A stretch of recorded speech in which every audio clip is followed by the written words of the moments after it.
এই, তুই এটা কাকে ধরে নিয়ে এসেছিস এরশাদ? এটা মেয়ে নাকি ছেলে? এরশাদ কাল সারা রাত না ঘুমিয়ে বিভিন্ন জায়গায় খোঁজ লাগিয়েছে সাইলেন্ট ল্যাঙ্গুয়েজ শিক্ষকের জন্য। বহু কষ্টের পর একজন বিখ্যাত সাইলেন্ট ল্যাঙ্গুয়েজ শিক্ষক খোঁজ পেয়েছে। তার নাম হলো এনডি হুক। এরশাদ এমন নাম শুনে ভেবেছিল সে হয়তো কোনো ছেলে হবে, কিন্তু সরাসরি এনডি হুককে দেখে এরশাদ সেখানেই জমে যায়। কিন্তু তার যে এখন কিছুই করার নেই, এত কম সময়ে এত ভালো সাইলেন্ট ল্যাঙ্গুয়েজ শিক্ষক সে কোথায় পাবে। তাই কোনো মতে এনডি হুককে আয়েজের বাড়িতে নিয়ে যায়। ফ্ল্যাশব্যাক।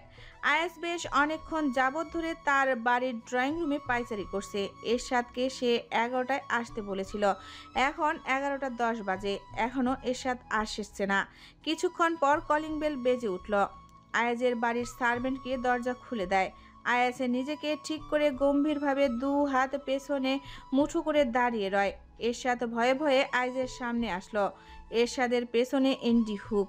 এরশাদ আয়াসকে এনডি হুকের সাথে আয়েজের পরিচয় করিয়ে দিল। ভাই, উনি হলেন এনডি হুক। ইনি বাংলাদেশের সবচেয়ে সাইন ল্যাঙ্গুয়েজ শিক্ষক।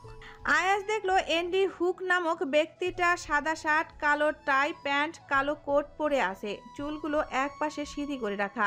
মোটামুটি বেশ বড় তার চুল। ঠোঁটটা যেন একটু বেশি গোলাপি।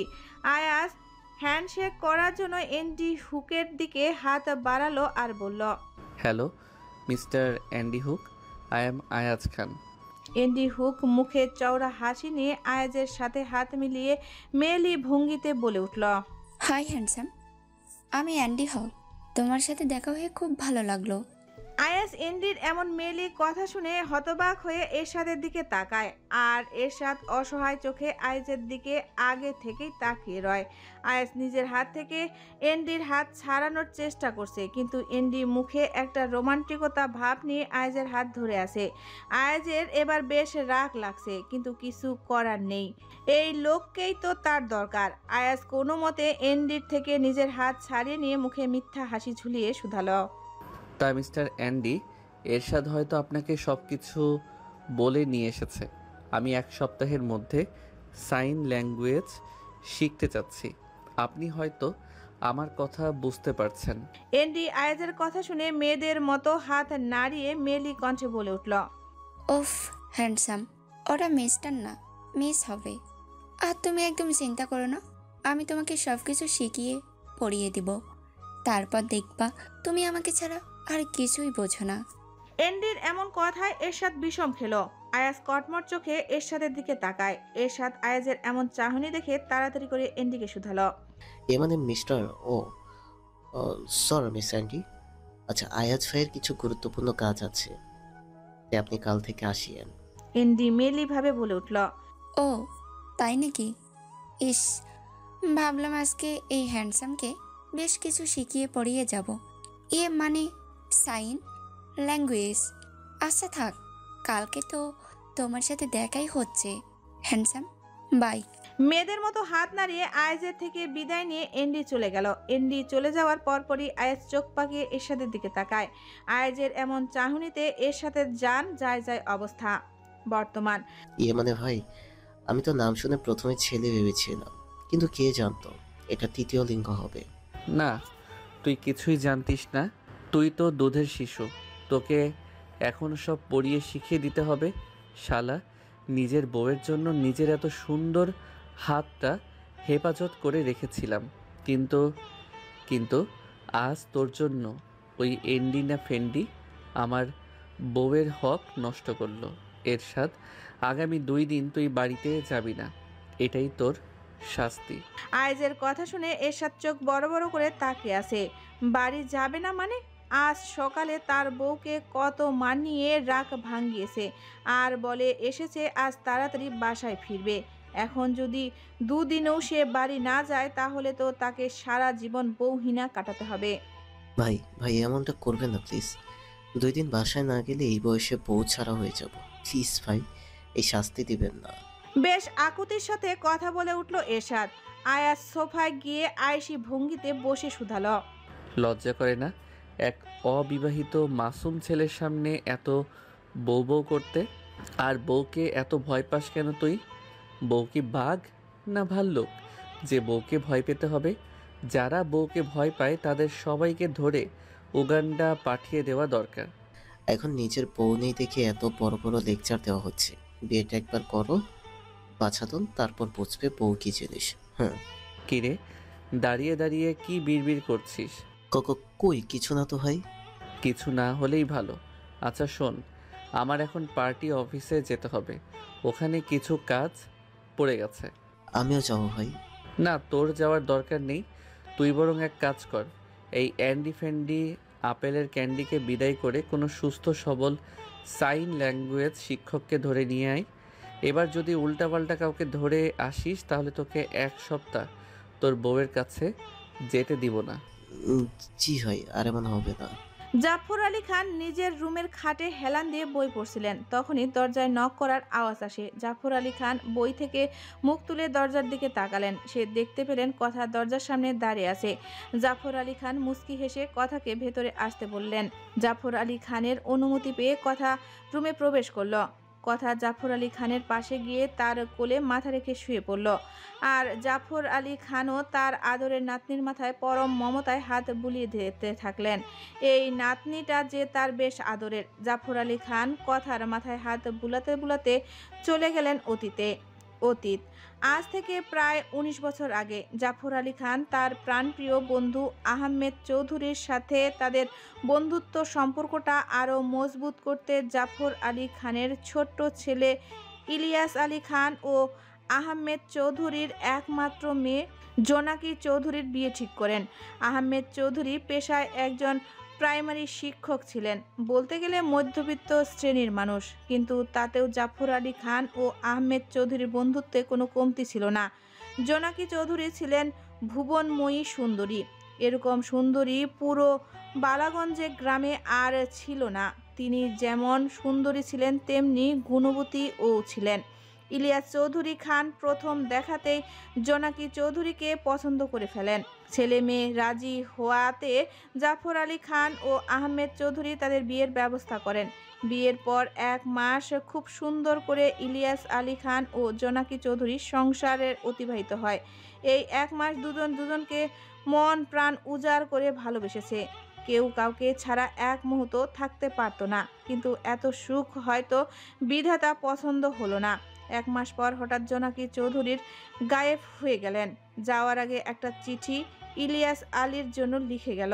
প্রিয় ইলিয়াস, আপনার কাছে আমি কোন মুখে ক্ষমা চাইব তা জানি না, কিন্তু তবুও আপনি আমাকে ক্ষমা করে দিন। বিয়ের আগে আমি একজনকে খুব ভালোবাসতাম, কিন্তু বাবার ভয়ে কখনো তা বলা হয়নি। আজ আমি আমার সেই ভালোবাসার মানুষের কাছে চলে যাচ্ছি। ভালো থাকবেন আর আমাকে ভুলে যাবেন। ইতি জোনাকি। জোনাকির চিঠিটা পড়ে ইলিয়াস বিশ্বাস করতে পারছিল না। ইলিয়াস কেন, বাড়ির কেউই বিশ্বাস করতে পারছিল না যে জোনাকি এমন কিছু করবে। যেই জোনাকি ইলিয়াসকে ছাড়া কিছুই বুঝতো না, সেই জোনাকি অন্যের জন্য ইলিয়াসকে ছেড়ে দিবে। এটা কি আদৌ বিশ্বাসের যোগ্য? জোনাকি চলে যাওয়ার পর ইলিয়াস খানের জীবন কেমন যেন ছন্নছাড়া হয়ে গিয়েছিল। জোনাকির বিরহে সারাটা দিন বাহিরে কাটত, এমনকি মদ খেয়ে প্রতি রাতে বেশ দেরি করে বাড়িতে ফিরত। জাফর আলী খান তার ছোট ছেলের এহেন অবস্থা সইতে পারছিলেন না।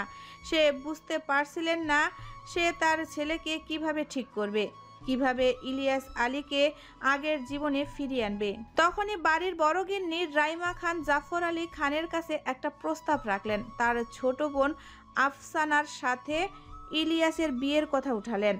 জাফর আলী খানও ভাবলেন হয়তো ইলিয়াস আলী খানকে বিয়ে দিলে হয়তো সে ভালো হয়ে যাবে। কিন্তু বিপত্তি ঘটল তখন, যখন ইলিয়াস খান পরিষ্কারভাবে জানিয়ে দিলেন সে আর বিয়ে করবে না। তার জীবনে একজনই নারী ছিল, আর সে ছিল জোনাকি। কিন্তু জাফর আলী খানের হাজারো ব্ল্যাকমেল করে অবশেষে আফসানার সাথে ইলিয়াস আলী খানের বিয়ে দিতে সক্ষম হলেন। কিন্তু জাফর আলী খানের ধারণা ভুল ছিল। ইলিয়াস আলী খান বিয়ের পরও সেই আগের মতোই জীবনযাপন করতে লাগলো। ভুলে গেল তার কোনো বউ আছে। সারাদিন বাহিরে কাটিয়ে রাতে মদ খেয়ে বাসায় আসতো। এভাবে দিন যাচ্ছিল। 6 মাস পর একদিন হঠাৎ জাফর আলী খানের সাথে দেখা হয় জোনাকির। জাফর আলী খানের সকালে হাঁটার অভ্যাস রয়েছে বহু বছর ধরে। ওই দিনও সে হাঁটতে বের হয়েছিল। হাঁটতে হাঁটতে একটা পার্কে এসে পৌঁছালো। পার্কের বেঞ্চে বসে যখন বিশ্রাম নিচ্ছিল ঠিক তখনই একজন বোরখা পরিহিত মহিলা জাফর আলী খানের সামনে এসে দাঁড়ালো। জাফর আলী খান চিনতে পারল না মহিলাটাকে। মহিলাটা তার মুখের কাপড় সরাতেই জাফর আলী খান দেখতে পেলেন সেই মহিলাটি জোনাকি। জাফর আলী খান জোনাকিকে দেখে হতবাক হয়ে রইলেন। আগে সুন্দর মুখশ্রী জোনাকির এখন কুৎসিত হয়ে গিয়েছে। চোখের নিচে কালো দাগ পড়ে গেছে, গাল ভেঙে গেছে, মুখটা শুকিয়ে গেছে। জোনাকি চৌধুরীর হাতে তোয়ালে মোড়ানো একটি ফুটফুটে দুধের শিশু। জাফর আলী খান জোনাকিকে কিছু জিজ্ঞেস করতে নিবে তার আগেই জোনাকি চৌধুরী বলে ওঠে, আজ আমাকে কিছুই জিজ্ঞেস করবেন না বাবা। সময় হলে একদিন আমি নিজেই আপনাকে সব বলবো। আর শুধু আপনার কাছে একটা অনুরোধ নিয়ে এসেছি। এই হলো আপনাদের বংশের আমানত বাবা। আমার আর ইলিয়াসের মেয়ে। আজ আপনাকে আপনাদের বংশের আমানত দিয়ে যাচ্ছি। আশা রাখছি আপনি আমার মেয়েকে আগলে রাখবেন। ওর আপনাদের ছাড়া এই দুনিয়ায় আর কেউ নেই বাবা। জানি না আমি কতদিন বেঁচে থাকবো, তাই আপনার কাছে অনুরোধ করছি বাবা, আমার এই মেয়েটাকে সারা জীবন আগলে রাখিয়েন। ওই দিন ছিল জাফর আলী খানের সাথে জোনাকি চৌধুরীর শেষ দেখা। এরপর সে বহু খুঁজেও জোনাকি চৌধুরীকে খুঁজে পায়নি। ওই শিশুটি হলো কথা, জাফর আলী খানের আদরের কথামণি। যেদিন কথাকে বাড়িতে নিয়ে আসলো সেদিন তাকে বহু ঝামেলার মুখোমুখি হতে হয়েছিল। ইলিয়াস আলী খান বিশ্বাস করেনি এটা তারই মেয়ে। সে ভাবত এটা জোনাকি এবং তার প্রেমিকের সন্তান। তাই সে কথাকে কোনো দিন ভালো চোখে দেখেনি। শুধু সে কেন, জমিদার বাড়ির অল্প কিছু জন ছাড়া কেউ কথাকে সহ্য করতে পারত না, বিশেষ করে বাড়ির বড় গিন্নি ও ছোট গিন্নি। কিন্তু এত ঝড় ঝাপটার পরও জাফর আলী খান তার এই আদরের নাতনিকে আগলে রেখেছেন। যেদিন সে জানতে পেরেছেন তার আদরের নাতনি জন্মগত কথা বলতে পারে না, সেদিন সে তার জীবনের প্রথমবার কান্না করেছিলেন। বর্তমান কথার হাতের স্পর্শে জাফর আলী খান বর্তমানে ফিরে এলেন। কি এত ভাবছো দাদু ভাই? কথা তার দাদুকে ইশারা করল। জাফর আলী খান কথার ইশারা বুঝতে পেরে হাসি মুখে কথাকে বলে উঠল, ভাবছি আমার কথা। দাদুভাই কত বড় হয়ে গিয়েছে। আমার সেই ছোট্ট দাদুভাই কয়েকদিন পর বিশ্ববিদ্যালয়ে পড়বে। কথা তার দাদু ভাইয়ের কথা শুনে মুস্কি হাসলো। এরপর মুহূর্তেই কিছু মনে পড়তেই সে ইশারা করল, ও দাদু ভাই, তোমাকে তো একটা কথা বলাই হয়নি। আসলে ভর্তি পরীক্ষার জন্য আমার কিছু বই লাগবে। আমি চাচ্ছিলাম একটু মার্কেটে যেতে। হ্যাঁ যাও দাদুভাই, তুমি এক কাজ করো, সহিল আর ইমন তোহা বাসায় আছে, ওদের সাথে করে নিয়ে যাও। আর হ্যাঁ, আজকে কিন্তু বাড়ি গাড়ি করে যাবে। আমি তোমাকে নিয়ে আর ঝুঁকি নিতে চাই না। কথা হাসি মুখে জাফর আলী খানের কথায় সায় জানালো। কথা জাফর আলী খানের থেকে বিদায় নিয়ে চলে যেতে নিয়েছিল, ঠিক তখনই জাফর আলী খান কথাকে বললেন, কথা দাদুভাই, এখনো সময় আছে। তুমি বললে আমি তোমাকে কোনো ভালো একটা কোচিং সেন্টারে ভর্তি করিয়ে দেব। কথা ইশারায় জাফর আলী খানকে বোঝালো, না দাদু ভাই, তার কোনো প্রয়োজন নেই। তোমাকে তো বলেছিলাম আমি নিজেই পড়বো। আর আরিয়ান ভাইয়া তো আছেই, তাই শুধু শুধু শুধু শুধু কি দাদুভাই? আরিয়ান একজন ডক্টর, ও মানবিক বিভাগে ভর্তি পরীক্ষার সম্পর্কে কি বুঝবে? আমি এবার তোমাকে কোনো কথাই শোনাতে যাচ্ছি না। আমি কালই তোমাকে একটা ভালো কোচিং সেন্টারে ভর্তি করিয়ে দেবো, এইটাই আমার শেষ কথা। কথা তার দাদু ভাইয়ের তার প্রতি যত্ন দেখে আবেগী হয়ে উঠল। এই মানুষটা তাকে সেই ছোট্টবেলা থেকে আগলে রেখেছে। কথা হাসি মুখে জাফর আলী খানের উদ্দেশ্যে ইশারা করে, ঠিক আছে দাদু ভাই, তুমি যেমনটা বলবে তেমনটাই হবে। জাফর আলী খান কথার ইশারা বুঝতে পেরে মুস্কি হাসে। কথা তার দাদু ভাইয়ের কাছ থেকে বিদায় নিয়ে চলে যায় তার ভাইদের রুমে। ইমন আর সাহিল দুজন একসাথে তাদের পিসিতে গেম খেলছিল। তারা দুজন এক রুমেই থাকে, যদিও সবার জন্য আলাদা আলাদা রুম রয়েছে জমিদার বাড়িতে, কিন্তু ইমন আর সাহিল দুজনই ঠিক করেছে তারা একই রুমে থাকবে। দুজনই সমবয়সী, তারা ভাই কম, বেস্ট ফ্রেন্ড বেশি। তাদের রুমটা বেশ বড়। এই রুমে 2টি খাট, 2টি পড়ার টেবিল, 2টি আলমারি, 2টি ড্রেসিং টেবিল রয়েছে, আর তার সাথে তাদের গেম খেলার পিসি। কথা ইমন আর সাহিলের রুমে এসে দেখতে পায় তার দুই ভাই গেম খেলছে। কথা হাসি মুখে তাদের সামনে গেল। ইমন আর সাহিল কথাকে দেখে গেম খেলা বন্ধ করে দেয়। আরে আপনি, তুমি হঠাৎ? আজ সূর্য কোন দিক থেকে উঠেছে? কথা আপু এই অদমদের রুমে? কথা মিথ্যা রাগ দেখিয়ে সাহিল আর ইমনের কান ধরে। আরে আপনি, আমি তো মজা করতেছিলাম। উফ, আপনি লাগছে তো। আরে আমরা দুজন মজা করছিলাম। জাতি কিন্তু এই অবিচার মেনে নিবে না। আপনি ছাড়ো না। কথা ইমন আর সাহিলের কথা শুনে তাদের কান ছেড়ে দিল। কথার হাসিতে আওয়াজ নেই, কিন্তু মুখে রয়েছে এক স্নিগ্ধতা। ইমন আর সাহিল মুগ্ধ চোখে তাদের বোনের হাসি দেখল। কথা এবার সাহিল ও ইমনকে ইশারা করলো। আজ বিকেলের দিকে আমার সাথে একটু মার্কেটে যেতে পারবি তোরা? আসলে আমার ভর্তি পরীক্ষার জন্য বই কিনতে হবে। কথার ইশারা বুঝতে পেরে ইমন ভাবের সাথে বলে উঠল। আরে আপনি, তোমার জন্য তো আমরা দুই ভাই মঙ্গল গ্রহ যেতে পারি। এই মার্কেট তো কিছুই না। কিন্তু হ্যাঁ, আমাদের তাহলে আজ বাইরে খাওয়াতে হবে, বুঝছো তো? তোমার এই দুই ভাই কত খাদ্যরসিক। কথা তার দু ভাইয়ের কথা শুনে বেশ হাসে, তারপর ইশারা করে। আচ্ছা ঠিক আছে, তোরা যা খেতে চাইবি আমি তাই খাওয়াবো। আর শোন, বিকেল 4টার সময় বের হব কিন্তু, তাই ঠিক সময় তৈরি থাকিস। কথার ইশারা বুঝতে পেরে ইমন আর সাহিল দুজনেই একসাথে বলে ওঠে। যেথাই একা আমাদের প্রিন্সেস আপনি। অন্যদিকে আয়াস পার্টি অফিসের মিটিং রুমে বসে আছে, আর তার সামনেই চোখ মুখ শক্ত করে বসে আছে আবরার। আজ মন্ত্রী ইকবাল হোসেন। মন্ত্রীর নাম এটা পরিবর্তন করে দিলাম, কারণ জাফর আলী খান আর জাফর ইকবাল কেমন যেন একই মনে হলো। আয়াস এবং আবরারকে ডেকে পাঠিয়েছে, সেই সুবাদে তাদের এখানে আসা। কিন্তু এখন পর্যন্ত ইকবাল হোসেনেরই দেখা নেই। আবরার আয়াসকে উদ্দেশ্য করে মোর্শেদকে বলে ওঠে। কি দিন আসলো রে মোর্শেদ? আজকাল রেপিস্টরাও এমপিদের পদে দাঁড়ায়, আবার তাকে মানুষরা ভালোবাসে। বাহ। আয়াস বুঝতে পারলো আবরাজ তাকে উদ্দেশ্য করে কথাটা বলেছে, কিন্তু তবু আয়াস তার মুখে হাসি ঝুলিয়ে চুপ করে বসে আছে। আবরারের সহ্য হচ্ছে না আয়াজের এই হাসি, তাই সে আবারও বলে উঠল।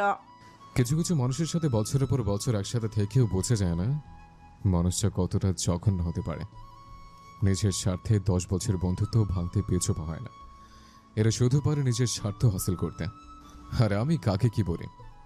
যে ছেলের মায় বিয়ের আগে প্রেগনেন্ট হতে পারে, সে ছেলের কাছ থেকে আর কি আশা করা যায়? আয়াস এতক্ষণ মুখ বুজে আবরারের কথা শুনছিল, কিন্তু যেই আবরার আয়াজের মাকে নিয়ে কথা উঠালো, সেই আয়াস আর নিজেকে ধরে রাখতে পারল না। সে দৌড়ে গিয়ে আবরারের কলার ধরে উঠিয়ে হিসিয়ে বলে উঠল। বলে দিলাম, আমাকে যা বলার বল, কিন্তু আমার মাকে নিয়ে আর একটাও বাজে কথা বললে এখানেই তোর কবর খুঁড়বো আমি। আবরার আয়াজের হাত থেকে নিজের কলার ছাড়িয়ে নেওয়ার জন্য চেষ্টা করতে করতে হিসিয়ে বলে উঠল। কেন গায়ে ফসকা পড়ছে? সত্যি বলেছি আমি। যার মা বিয়ের আগে প্রেগনেন্ট হতে পারে, সে মায়ের সন্তান রেপিস্ট হবে, এটাই বাস্তব। যেমন মা তেমন তার ছেলে। ছে। আয়াস নিজের মায়ের সম্পর্কে এহেন কথা শুনে চিৎকার করে উঠে বলল। আবরার। কথাটি বলেই সে আবরারের মুখ বরাবর ঘুষি দিল। আবরার আয়াজের ঘুষি খেয়ে তাল সামলাতে না পেরে কিছু কদম পিছিয়ে গেল। আয়াস আবারও আবরারকে মারতে যাবে, তার আগেই সেখানে ইকবাল হোসেন চলে আসে। সে এসেই আয়াসকে আবরারের থেকে দূরে নিয়ে যায়। এসব কি হচ্ছে আয়াজ? তোমার থেকে এগুলো আশা করিনি। দেখো আয়াজ, আমি আগেও বলছি আর এখনও বলছি, তোমাদের মধ্যে যত শত্রুতা আছে তা নিজেদের মধ্যেই রাখো, রাজনীতির মধ্যে তা এনো না। আয়াস একবার হিংস্র চোখে আবরারের দিকে তাকিয়ে পার্টি অফিস থেকে বের হয়ে যায়। আর আয়াজের মারের কারণে আবরারের ঠোঁটের কোণে হালকা কেটে রক্ত বের হয়। আবরার হাতের উল্টো পিঠ দিয়ে রক্তটুকু মুছে বাঁকা হাসে। আয়াস ফুল স্পিডে গাড়ি চালাচ্ছে, মনে জ্বলছে বহু বছরের জমা করা আগুন। 1 ঘন্টা গাড়ি চালিয়ে আয়াস পৌঁছায় আদিত্যপুর গণকবরের সামনে। গাড়িটা কবর স্থানের বাহিরে রেখে তটস্থ পায়ে ছুটে চলল কবর স্থানের ভেতরে। আয়াস বেশ পুরনো দুটো কবরের সামনে গিয়ে হাঁটু গেড়ে বসে পড়ল। আয়াস নিজের আবেগ কারো সামনে প্রকাশ করে না। তার কাছের মানুষের কাছে আয়াস বেশ হাসি খুশি মানুষ, আবার রাজনীতিতে আয়াস বেশ গম্ভীর প্রফেশনাল একজন মানুষ। আয়াস বেশ কিছুক্ষণ পর কবরের দিকে তাকে ভাঙ্গা গলায় বলে ওঠে। তুমি আমাকে এভাবে কেন ছেড়ে চলে গেলা মা? তুমি জানো না তোমাকে ছাড়া থাকতে আমার ঠিক কতটা খারাপ লাগে? মা, আজ আবরার আমাকে অনেক ব্যথা দিয়েছে মা। যেই আবরার আমার ছোট্ট ব্যথায় অস্থির হয়ে উঠতো, সেই আবরার আজ তোমাকে নিয়ে খারাপ খারাপ কথা বলেছে। মা, ও মা, তুমিই বলো, আমি কি তোমার জারজ সন্তান? বলো না মা। আমি জানি আমার মা ছিলেন একজন পবিত্র নারী, একজন শুদ্ধতম মা, আর আমি হলাম আমার মায়ের ঔরসজাত সন্তান। তাহলে দুনিয়ার সবাই কেন বলে আমি তোমার জারজ সন্তান? কেন বলে তুমি অপবিত্র ছিলে? কেন বলে তোমার আর বাবার কখনো বিয়ে হয়নি? কেন কেন মা? আজ আমার ভীষণ কষ্ট হচ্ছে মা। তাকিয়ে দেখো, তোমার মানিকের পাশে আজ কেউ নেই। তোমার মানিকটা আজ বড্ড একা হয়ে গিয়েছে। সবাই কেন আমাকে ছেড়ে চলে যায় মা? কেন আমার সাথে থাকতে চায় না? কথাগুলো বলতে বলতে আয়াজের চোখ দিয়ে দু ফোঁটা পানি ঝরে পড়ে। বেশ কিছুক্ষণ ওভাবেই বসে থাকে আয়াজ, নিজের চোখ মুছে বলে ওঠে, আজ তোমাকে কথা দিচ্ছি মা, যেই জমিদার বাড়ির মানুষদের জন্য তুমি আমাকে ছেড়ে চলে গিয়েছো, যেই জমিদার বাড়ির মানুষদের জন্য আজ আমি ছন্নছাড়া জীবনযাপন করছি, যেই জমিদার বাড়ির মানুষদের জন্য তুমি ধুকে ধুকে মরেছ, সেই জমিদার বাড়ির একটা মানুষকেও আমি ছাড়ব না। কাউকে না, বিশেষ করে রওশন আলী খানকে। আমি আসছি আপনাদের জীবনের তাণ্ডব হয়ে আমার প্রতিশোধের বদলা নিতে। তৈরি থাকুন। বিকেল 4টা। কথা, ইমন আর সাহিল বের হয়েছে গাড়ি নিয়ে। তারা প্রথমে মার্কেট যাবে কথার জন্য বই কিনতে, তারপর একটা রেস্টুরেন্টে যাবে খাওয়া দাওয়া করতে। কথা আজ ছাই রঙের চুড়িদার পরেছে, ম্যাচিং করা ঝুমকো, চোখে গাঢ় কাজল, ঠোঁটে হালকা গোলাপি রঙের লিপস্টিক, দু হাতে ম্যাচিং কাচের চুড়ি। আয়াজ পুরনো কথাগুলো ভাবছে আর গাড়ি চালাচ্ছে। আয়াজ সেই সব দিনের কথা ভাবছে যখন আবরার আয়াজের সামান্য ক্ষততেও অস্থির হয়ে যেত। সব সময় আয়াজকে খুশি রাখার চেষ্টা করত, আয়াজের জন্য নিজের জীবন বিলিয়ে দিতেও পিছপা হতো না। কিন্তু শুধু একজনের জন্য তাদের এত গভীর বন্ধুত্বটা নষ্ট হয়ে গেল।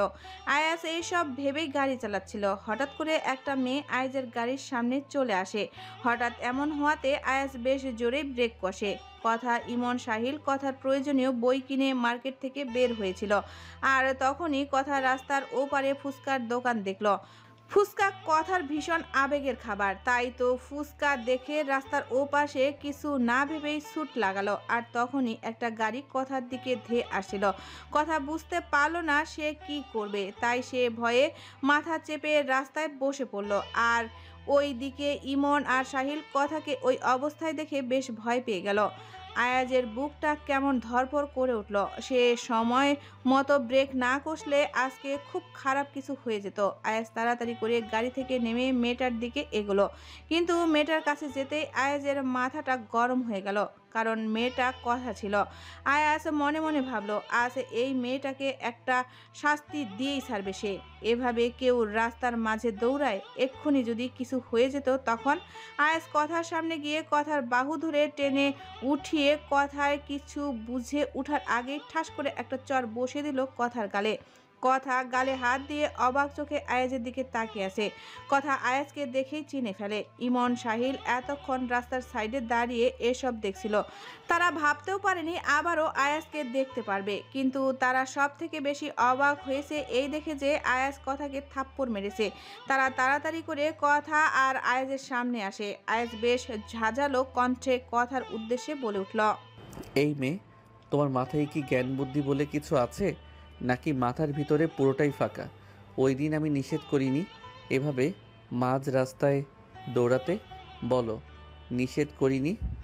তাহলে আজ কেন দৌড়াচ্ছিলে? যত সব ফাউল মেয়ে মানুষ কোথাকার। প্রথমত আয়াজের এমন অপ্রত্যাশিত থাপ্পড়, আর দ্বিতীয়ত এভাবে বোকা দেওয়ায় সব মিলিয়ে কথার ভীষণ কষ্ট পায়। তখন সেখানে ইমন আর সাহিল চলে আসে। কথা তার ভাইদের দেখেই কেঁদে দেয়। আয়াজ কথার এমন কান্না দেখে ধমক দিয়ে বলে ওঠে, চুপ, একদম চুপ। এভাবে ছাগলের মতো ভ্যা ভ্যা করে কান্না বন্ধ করো। তুমি কি বাচ্চা নাকি যে কথায় কথায় এভাবে ভ্যা ভ্যা করো? আয়াজের এমন ধমকে কথার কান্না বন্ধ হয়ে যায়। সে অভিমানী চোখে আয়াজের দিকে তাকায়। এই লোকটাকে কথা ঠিক মতো চেনেও না, তারপরও এই লোকটা কথাকে এভাবে রাস্তার মাঝে থাপ্পড় দিতে পারলো। আসসালামু আলাইকুম ভাইয়া, কেমন আছেন ভাইয়া? আমাদের চিনতে পেরেছেন? ইমন আয়াজের উদ্দেশ্যে কথাগুলো বলে ওঠে। আয়াজ এবার নিজেকে শান্ত করে হাসি মুখে ইমনের দিকে তাকায় আর বলে, ওয়ালাইকুম আসসালাম। আলহামদুলিল্লাহ ভালো আছি। তোমরা কেমন আছো? আর তোমাদের কি এত সহজে ভোলা সম্ভব? শেষের কথাটা কথার দিকে তাকিয়ে বলে। কথা আয়াজের দিকে তাকিয়ে মুখ ভেঙচি দেয়। আলহামদুলিল্লাহ ভাইয়া, আমরাও ভালো আছি। মানে সরি ভাইয়া, আজকেও আপনার জন্য আপনাকে এত সমস্যায় পোহাতে হলো। আরে তোমরা কেন সরি বলছো? সরি তো তোমার এই আপুনির বলার দরকার। সে শুধু হাতে পায়ে বড় হয়েছে, মাথায় জ্ঞান বুদ্ধি কিছুই হয়নি। কথা আয়াজের এহেন কথা শুনে চোখ মুখ কুঁচকে নেয়। তা তোমরা এই সময় এখানে? আসলে ভাইয়া আপনি ভর্তি পরীক্ষার জন্য কিছু বই কিনতে এসেছিলাম। সাহিলের কথা শুনে আয়াজ মনে মনে বলে ওঠে, তার মানে আমার না হওয়া ময়না বউ মাত্র ভার্সিটিতে ভর্তি হবে?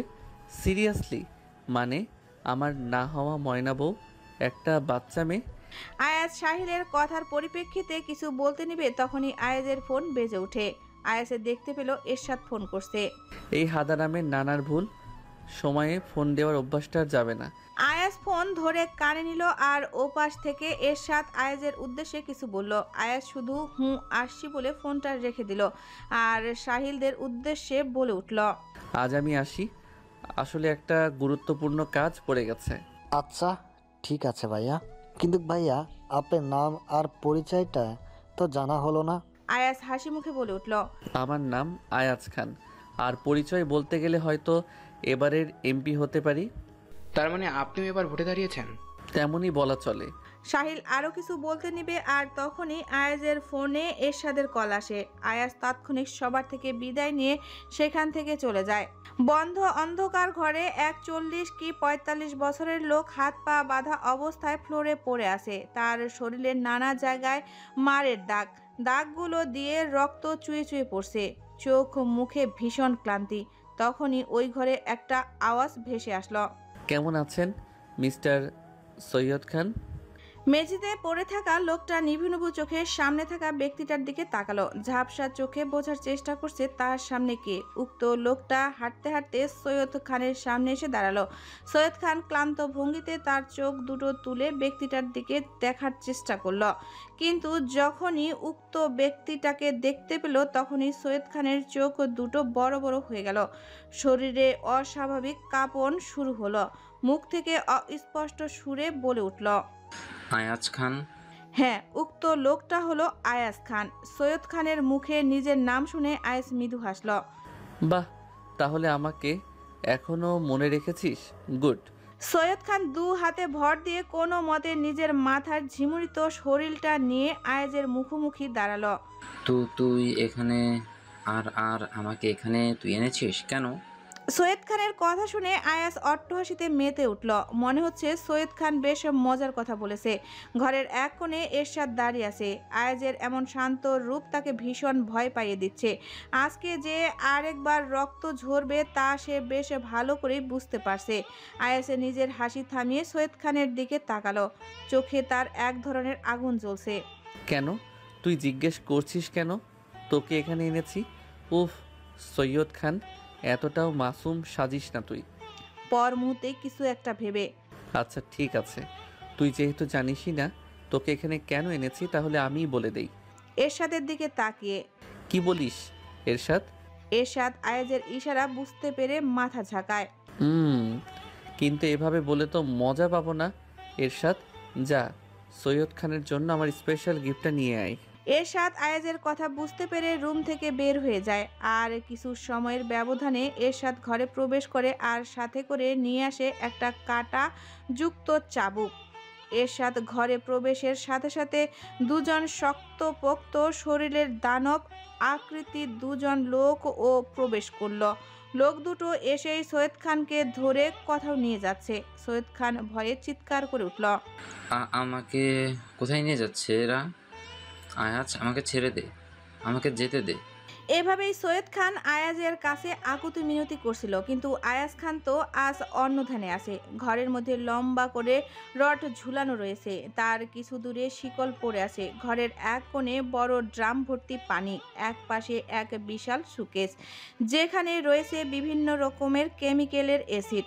ঘরের আশেপাশে ছোপ ছোপ রক্ত ছড়িয়ে আছে, রক্তগুলো শুকিয়ে গেছে। এই জায়গাটা বালাগঞ্জ থেকে বেশ দূরে জৈন্তিয়া পাহাড়ে অবস্থিত। ঘন গাছপালায় ঘেরা জায়গার মধ্যে এক ভাঙ্গা আধ পোড়া বাড়ি। এই বাড়ির নাম মৃত্যুপথ কুঠি। নামটা অবশ্য আয়াজেরই দেওয়া।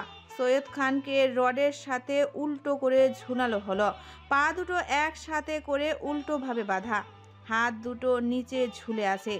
আয়াজ এরশাদের থেকে কাটা যুক্ত চাবুকটা নিয়ে সৈয়দ খানের চারপাশে ঘুরছে। সৈয়দ খান ভীত নয়নে আয়াজের দিকে তাকিয়ে আছে আর আকুল গলায় মুক্তি চাচ্ছে। আয়াজ একটা পৈশাচিক হাসি দিয়ে বলা শুরু করে,